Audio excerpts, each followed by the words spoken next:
Hi అండి, అస్సలం వాలేకుమ్. Welcome back to SK Ranja vlog. నేను మీ రమిజాని. అందరూ ఎలా ఉన్నారు? బాగున్నారా? మేమైతే చాలా బాగున్నాం. మీరు కూడా బాగుండాలని మనస్ఫూర్తిగా కోరుకుంటున్నాను. ఈరోజైతే ఓ చికెన్ రెసిపీ అండి. ఈ పేస్ట్ వేసుకొని చికెన్ కర్రీ చేసుకోండి. టేస్ట్ అయితే చాలా బాగుంటుంది. ఇలా అయితే ట్రై చేయండి. ఫస్ట్ అయితే స్టవ్ వెలిగించుకొని కడాయి పెట్టేసుకొని అందులోకి ఒక 2 టేబుల్ స్పూన్ దాకా నూనె అయితే పోసుకున్నాను. నూనె వేడిన తర్వాత సన్నగా కట్ చేసుకున్న ఆనియన్, పొడుగ్గా కట్ చేసుకున్న పచ్చిమిర్చి వేసుకొని ఆనియన్ సాఫ్ట్ అయ్యేంత వరకు ఫ్రై చేసుకోవాలి. సన్నగా కట్ చేసుకున్న టమాటా వేసుకొని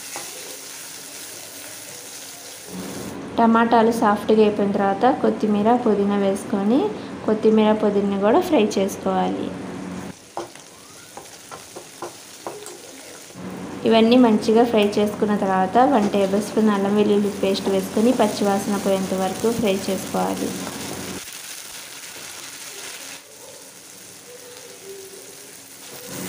అల్లం వెల్లుల్లి పేస్ట్ ఫ్రై అయిపోయిన తర్వాత శుభ్రంగా వాష్ చేసుకున్న చికెన్ అయితే వేసుకొని మసాలాలో కలిసేలాగా కలుపుకోవాలి. నేను చికెన్ని స్కిన్తో అయితే తీసుకున్నాను.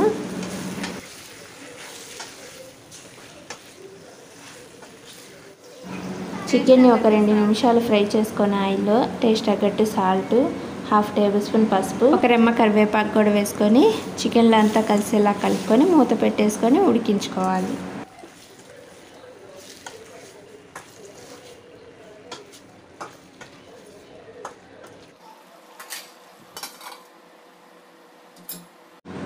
ఇలాగ మధ్య మధ్యలో మూత తీసుకొని కలిపేసుకోవాలి. చికెన్లో నుంచి వాటర్ వచ్చి ఇంకిపోతాయి కదా, అప్పుడు ఇందులోకి స్పైసీ తగ్గట్టు కారాన్ని అయితే వేసుకోవాలి. ఇందులోకి పేస్ట్ అయితే తయారు చేసుకున్నాం కదా, 1 టేబుల్ స్పూన్ ధనియాలు, 1/2 టేబుల్ స్పూన్ మిరియాలు, చెక్క, లవంగం, ఇలాచి అవి కొంచెం ఫ్రై చేసుకొని ఎండుమిర్చి కూడా 3 అయితే వేసుకొని అందులోకి పచ్చి కొబ్బరి కానీ ఎండు కొబ్బరి కానీ వేసుకొని ఫ్రై చేసుకొని పూర్తిగా చల్లారిన తర్వాత మిక్సీ జార్లో వేసుకొని మెత్తగా గ్రైండ్ చేసుకోవాలి. ఆ పేస్ట్ ఇందులోకి అయితే వేసుకోవాలి. ఫ్రై చేసుకున్న క్లిప్ అయితే మిస్ అయిపోయిందండి. ఇంకా ఇలా కలిపేసుకొని ఒక 5 నిమిషాలు అయితే ఉడికించుకోవాలి. ఈ పేస్ట్ వేయడం వల్ల చికెన్ కర్రీ చాలా టేస్టీగా ఉంటుంది. థిక్గా మంచి స్మెల్ అయితే వచ్చింది. ఈ పేస్ట్ వేయగానే తినే కొద్దీ తినాలనిపిస్తూ ఉంటుంది. ఇలాగైతే చికెన్ కర్రీ ఒకసారి అయితే ట్రై చేయండి. ఇంకో పొయ్యి మీద వచ్చేసి బగారా రైస్ అయితే పెట్టేశాను. ఇంకా అక్కడైతే బగారా రైస్ ప్రిపేర్ చేస్తున్నాను. ఇంకా ఇక్కడ 5 నిమిషాలు మసాలాని ఉడికించుకున్న తర్వాత ఇందులోకి ఒక 2 టేబుల్ స్పూన్లు కసూరి మేతి అయితే వేసుకోవాలి. వేసుకొని చికెన్లో అంతా కలిసేలా కలుపుకొని ఒక 2 నిమిషాలు అయితే ఉడికించుకోవాలి.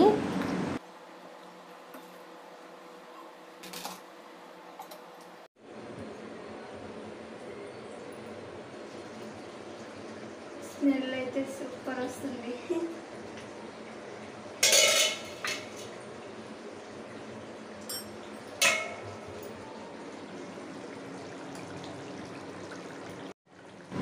చికెన్ కర్రీ అయితే రెడీ అయిపోయిందండి. ఇప్పుడు ఇందులోకి సన్నగా కట్ చేసుకున్న కొత్తిమీర కూడా వేసుకొని ఒకసారి కలుపుకొని 1 నిమిషం పాటు ఉంచేసుకొని స్టవ్ ఆఫ్ చేసుకుంటే గ్రేవీతో టేస్టీగా చికెన్ కర్రీ అయితే రెడీ అయిపోయింది.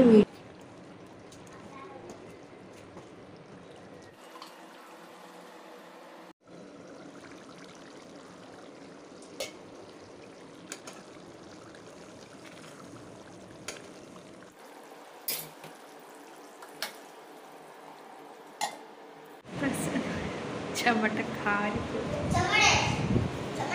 क्या करते रोड़ी, क्या करते क्या वो अब बीच में घर सब भी झाड़ रही हूँ तो फिर घर सब भी गंदा करता. ఇంకా ఇక్కడైతే ఇంకా bagara rice, chicken curry raita అయితే ప్రిపేర్ చేసుకున్నాను. గిన్నెలు అయితే వస్తాయి కదా, ఆ గిన్నెలు అయితే క్లీన్ చేసేసుకుంటాను. తిన్న తర్వాత మళ్ళీ క్లీన్ చేయాలంటే అస్సలు ఉల్లవదండి. అందుకని నేను తిన్న ముందే గిన్నెలు ఏమైనా ఉన్నా, ఇంట్లో ఏమైనా పని ఉన్నా అంతా కంప్లీట్ చేసేస్తాను.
వీళ్ళతో పాటు నేను కూడా శివ చూస్తూ కూర్చున్నాను.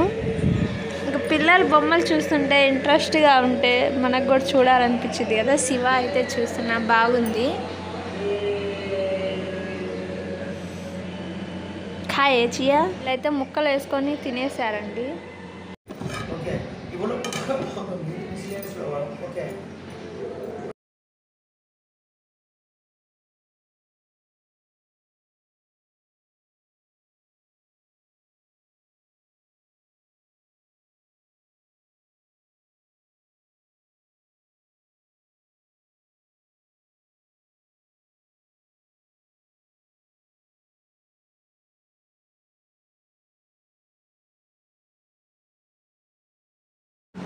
ఇంకా రేపుడితో చికెన్ అయితే తినకూడదు 10 రోజుల దాకా. అందుకని చెప్పేసి bagara rice, tasty chicken curry చేసుకొని కడుపు నిండా తినేసామండి. ఇంకా 10 రోజుల తర్వాత చికెన్ని కలుస్తాం మళ్ళీ. ఇంకా అప్పుడు దాకా నాన్ వెజ్ అనేది తినం మేము. ఎలాంటి ఎగ్ అయినా, చికెన్, ఫిష్ ఏది తినమండి నాన్ వెజ్ ఐటమ్.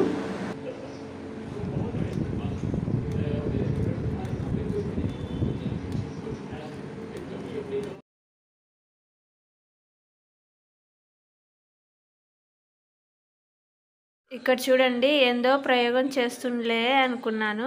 కార్ చేశాడంట. లాగా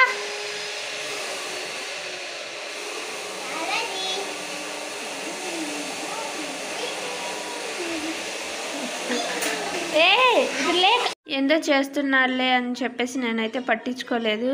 అమ్మ అని చెప్పేసి తీసుకుని వచ్చాడు. ఏంటో చూస్తే స్ట్రాతో ఇలా బాటిలీతో కార్ చేశాడంట. చూసేయండి, డబ్బా స్టిక్కర్ అయితే పెట్టాడు. ఇలా హోల్స్ పెట్టేశాడు తనే. పెట్టేసి స్ట్రా అయితే పెట్టాడు లోపల. బండి లాగైతే తయారు చేశాడు.